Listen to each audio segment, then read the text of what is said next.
Hello student, आप सभी का स्वागत। मितारचंद। आज हम बात करते हैं बीए पार्ट सेकंड ईयर और इसमें था हमारा सामाजिक अनुसंधान के अंतर्गत वैज्ञानिक पद्धति। अर्थात वैज्ञानिक पद्धति क्या है, वैज्ञानिक पद्धति के चरण। तो सबसे अपन करता है कि विज्ञान क्या है। अर्थात विज्ञान एक विषय वस्तु ना करके एक पद्धति है, किसी क्षेत्र में कार्य करने के व्यवस्थित तरीका, ये वैज्ञानिक पद्धति है। तो यहाँ पर वैज्ञानिक पद्धति किसी क्षेत्र में कार्य करने का एक व्यवस्थित तरीका है, ना कि विषय वस्तु या विषय सामग्री।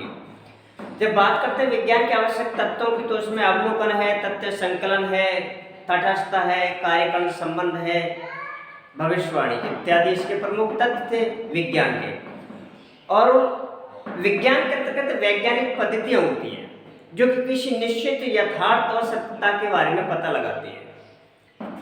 जैसे वैज्ञानिक पद्धति के बारे में हमने बात करता है कि विज्ञान का विस्तार या एक सामूहिक शब्द है जिसके अंतर्गत कार्यकरण, अवलोकन, तथ्य संकलन, तटस्थता और कार्यकरण संबंधों को पता लगाना, तर्क वितर्क करना आदि। लेकिन यहाँ पर वैज्ञानिक पद्धति के स्तर या चरण या सोपान या प्रक्रिया क्या है, जिसमें एक अध्ययनकर्ता किसी क्षेत्र में कार्य करते समय किस प्रकार से अपने व्यवस्थित तरीके से अध्ययन करता है। तो सबसे पहले समस्या का चुनाव, जबकि हमने सामाजिक अनुसंधान के अंतर्गत पूर्ण बढ़ा था कि सामाजिक अनुसंधान के अंतर्गत ही वैज्ञानिक पद्धति काम करती है और वैज्ञानिक पद्धति के चरण या स्तर भी काम करते हैं जो कहते हैं। तो इसमें समस्या का चुनाव करना, सबसे पहले किसी भी विषय के संबंध में हमें सोच विचार करना पड़ता है कि अध्ययन करते समय कौन सी समस्या का चयन किया जाए। और समस्या हमारे पास ऐसी होनी चाहिए जिसमें उपलब्ध साधन भी हो और अध्ययनकर्ता रुचि भी रखता हो, ताकि वो कार्य समय पर पूर्ण हो सकता है। कभी भी अध्ययनकर्ता इस प्रकार की समस्या का चयन ना करे जिसमें अध्ययनकर्ता रुचि भी ना रखता हो और उसमें उपलब्ध साधन भी उपलब्ध हो, ताकि उसको बाद में प्रॉब्लम आए। तो सबसे महत्वपूर्ण जो प्रमुख आवश्यक स्तर है, चरण है, वो है समस्या का चुनाव या समस्या का चयन, जिसमें अध्ययनकर्ता रुचि रखता हो, उपलब्ध हो, सामग्री उपलब्ध हो, ताकि उसको किसी प्रकार का समस्या ना आए, ऐसी समस्या का चयन करना चाहिए। दूसरा, संबंधित साहित्य का अध्ययन। अध्ययनकर्ता के लिए जो समस्या का चयन किया है वो बिल्कुल नए स्तर से है, तो ऐसी स्थिति में अध्ययनकर्ता का दायित्व है कि वो संबंधित साहित्य का अध्ययन करना चाहिए ताकि उसके बारे में कुछ जानकारी प्राप्त हो सके। उसमें अध्ययन साहित्य से संबंधित मतलब है यहाँ पर कोई मैगजीन, कोई बुक्स वगैरह या कोई पत्रिका या कोई पांडुलिपि इत्यादि से सहारा लेना चाहिए ताकि उसके विषय में उसको कुछ थोड़ा बहुत जानकारी प्राप्त हो और उसको किसी प्रकार की कोई समस्या ना आए। तो ये हमारा दूसरा है संबंधित साहित्य का अध्ययन। अर्थात जो हमने समस्या चुनी है, जो हमारे पास समस्या का चयन किया है, उससे संबंधित साहित्य का हमें अध्ययन करना चाहिए ताकि उसके बारे में कुछ हमारी जानकारी प्राप्त हो सके। तीसरा जो चरण है वह इकाइयों का निर्धारण। अध्ययनकर्ता को इस बात का भी निर्धारण कर लेना चाहिए कि मुझे अध्ययन के अंतर्गत मेरी जो समस्या है उसमें किन किन इकाइयों को सम्मिलित करना है, किन किन को नहीं, क्योंकि अनावश्यक इकाइयों का अध्ययन सम्मिलित नहीं करना चाहिए, ये विकास में बाधक होता है। ऐसी स्थिति में अध्ययनकर्ता को पूर्व में ही निर्धारित कर लेना चाहिए कि मुझे इन इकाइयों को इस अध्ययन के अंतर्गत कहाँ किस प्रकार से सेलेक्ट करनी है, चयन करना है। इस बात का भी निर्धारण अध्ययनकर्ता को कर लेना चाहिए ताकि बाद में किसी प्रकार की कोई प्रॉब्लम ना हो। अगला चरण है प्रकल्पना का निर्माण करना। अर्थात प्रकल्पना, प्लस कल्पना। किसी विषय के संबंध में एक पूर्व विचार ही प्रकल्पना है जिसकी सत्ता सिद्ध करना अभी बाकी है। अर्थात यह प्रकल्पना की काम चलाऊ अनुमान है जिसकी सत्ता सिद्ध करना अभी बाकी है। यह अध्ययनकर्ता को दिशा निर्देश देती है, इधर उधर भटकने से बचाती है, निश्चित मार्ग पर चलने को दिशा निर्देश देती है प्रकल्पना। ये प्रकल्पना की रूपरेखा है, एक कच्चा चित्र है जिसको अध्ययनकर्ता के लिए मार्ग दिखलाती है, दिशा निर्देश देती है ताकि एक निश्चित समय पर उस स्थान पर पहुंच सके। प्रकल्पना गोटे राष्ट्र के अनुसार एक पूर्व अनुमान है, एक पूर्व विचार है जिसके परीक्षण किया जाना अभी बाकी है। तो कोई भी कार्य करते समय अध्ययनकर्ता का ये दायित्व बनता है कि उस विषय के संबंध में कुछ रूपरेखा, कुछ चित्र, कुछ पूर्व अनुमान लगा लेना चाहिए ताकि उसे बाद में किसी भी प्रकार की कोई परेशानी उत्पन्न ना हो।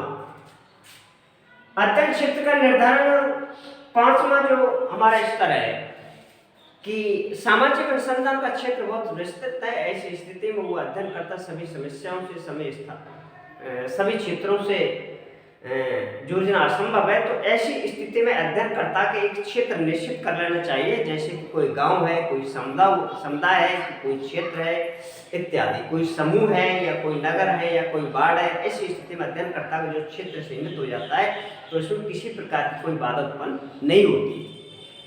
तो क्षेत्र निर्धारित करना आवश्यक है, क्योंकि प्रत्येक समस्या का क्षेत्र विस्तृत होता है। तो विस्तृत क्षेत्र में अध्ययनकर्ता अपने अध्ययन समय पर पूर्ण नहीं कर पाएगा, उसे बहुत सारी समस्याओं का सामना करना पड़ेगा। ऐसी स्थिति में उन्हें अपना क्षेत्र का डिसाइड कर लेना चाहिए कि मेरा अमुक क्षेत्र अध्ययन करना है। सूचनादाताओं का चुनाव, अगला जो स्तर है सूचनादाताओं को चुनाव, अर्थात मुझे किन किन आधारों से किस किस प्रकार से सूचनादाताओं से संपर्क करके सूचना प्राप्त करनी है। तो यहाँ पर सूचनादाताओं के चुनाव की यहाँ पर दो विधियां हैं, एक तो संगणना विधि और एक है निर्देशन विधि। कुछ इकाइयां निर्देशन विधि के द्वारा भी प्राप्त की जा सकती हैं और कुछ सामाजिक तत्व संगणना विधि के द्वारा भी प्राप्त की जा सकती हैं। अब हमें किस आधार पर कौन कौन सी विधियों से किस किस प्रकार की सूचना प्राप्त करनी है, इस बात का भी निर्धारण कर लेना चाहिए। सूचना स्रोत और प्रविधियों का यंत्र, अर्थात अध्ययनकर्ता को किन किन सूत्रों की सहायता से किस किस प्रकार कौन कौन से यंत्र साधनों को उनको काम लेना चाहिए, इस बात का भी निर्धारण अध्ययनकर्ता को कर लेना चाहिए। इसमें हमारे पास उपलब्ध सूचना प्राप्त करने के लिए दो विधि है, एक प्राथमिक विधि है और दूसरा द्वितीयक विधि है। प्राथमिक विधि में अध्ययनकर्ता किसी क्षेत्र में पहुंच करके लोगों से आमने सामने उपस्थित होकर फेस टू फेस सूचना प्राप्त करता है। अर्थात जब भी अध्ययनकर्ता अध्ययन करता है, अध्ययन क्षेत्र में पहुंच करके नए सिरे से सूचना प्राप्त करता है तो वो प्राथमिक स्रोत कहलाते हैं। और यदि पूर्व लिखित सूचनाओं के आधार पर अध्ययन करता है तो वो द्वितीयक तत्व कहलाते हैं। तो अध्ययनकर्ता का अध्ययन करते समय दायित्व है कि वो किन किन विधियों के द्वारा सूचना प्राप्त करता है, आंकड़े उपलब्ध करता है, प्राथमिक विधि से या अथवा द्वितीयक विधि से। इसके पश्चात है अवलोकन द्वारा तथ्यों को प्राप्त करना। सामाजिक अनुसंधानों में वैज्ञानिक पद्धति, इसमें अवलोकन का महत्वपूर्ण स्थान है। अर्थात तो अध्ययन अवलोकन से ही आरंभ होता है और अध्ययन अवलोकन से ही पुनः लौट जाता है। यहाँ पर अवलोकन का मतलब होता है किसी घटना स्थल पर पहुंचकर घटना को पहले नेत्रों के द्वारा देखना। अवलोकन में विशेषकर नेत्रों पर ज्यादा जोर दिया गया है और यह अवलोकन तीन प्रकार होता है: सहभागी अवलोकन, असहभागी अवलोकन और अर्ध सहभागी अवलोकन। अध्ययन के अनुसार अध्ययनकर्ता जैसी भी अवलोकन की स्थिति आती है वैसे ही अवलोकन का सहयोग ले सकता है। सहभागी अवलोकन में अध्ययनकर्ता समूह का सदस्य होता है, समूह का सदस्य बनकर के अध्ययन करता है, उसमें जाकर रहता है, लोगों के साथ खाता पीता उठता बैठता बातचीत करता और अवलोकन करता है। अर्थात उसका सदस्य बन करके, सहभागी बन करके जब अध्ययन करता है तो वो सहभागी अवलोकन होता है। और दूर बैठ करके जब अध्ययन करता है, सूचना लेता है तो वो असहभागी अवलोकन करता है। अर्थात वो समूह का सदस्य ना होकर के दूर बैठ करके अध्ययन करता है तो वो असहभागी अवलोकन होता है। और तीसरा प्रकार का जो अवलोकन था वो है अर्ध सहभागी अवलोकन, अर्थात सहभागी भी हो सकता है और असहभागी भी हो सकता है। अध्ययनकर्ता को जैसी स्थिति होती है वो उसी के अनुसार समूह का सदस्य भी बन सकता है, समूह से दूर बैठ करके भी अध्ययन कर सकता है।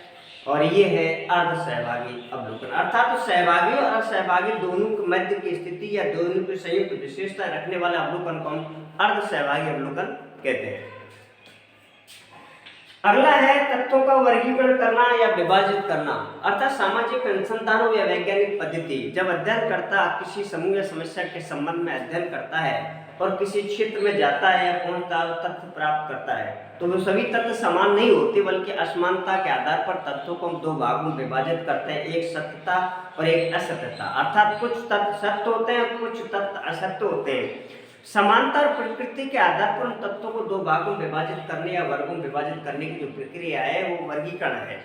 कि समाज में सभी व्यक्ति सत्य भी नहीं बोलते तो कुछ असत्य भी बोलते हैं तो सत्य भी बोलते हैं, और सत्ता असत्ता के आधार पर वर्गों में विभाजित करने की जो प्रक्रिया है तथ्यों को, वो वर्गीकरण कहलाती है।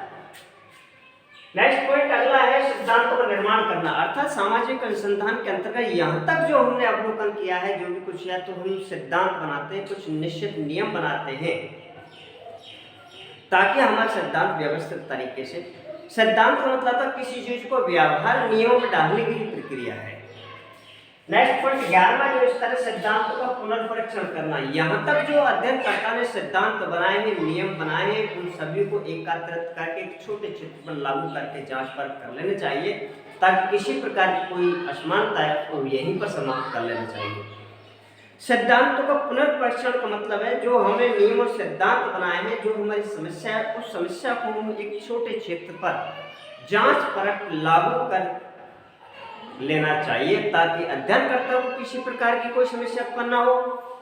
और अगला है सिद्धांत सार्वभौमिक होते हैं, अर्थात सामाजिक विज्ञान हो या राजनीतिक विज्ञान या प्राकृतिक विज्ञान, सिद्धांत सभी स्तर पर समान होते हैं। जो नियम और कानून बनाए जाते हैं वो सभी जगह पर लागू किए जा सकते हैं, उनमें कोई फेरबदल नहीं किया जा सकता, क्योंकि वैज्ञानिक पद्धति एक पद्धति है, किसी क्षेत्र में कार्य करने के व्यवस्थित तरीका है जिसको सभी क्षेत्रों पर लागू किया जा सकता है।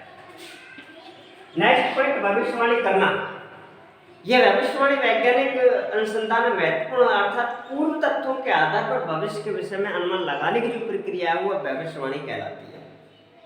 भविष्यवाणी सत्य भी हो सकती है और असत्य भी होती है, लेकिन ध्यान रखें भविष्यवाणी कभी भी पूर्व तथ्यों के आधार पर ही अनुमान लगाने की प्रक्रिया भविष्यवाणी कहलाती है।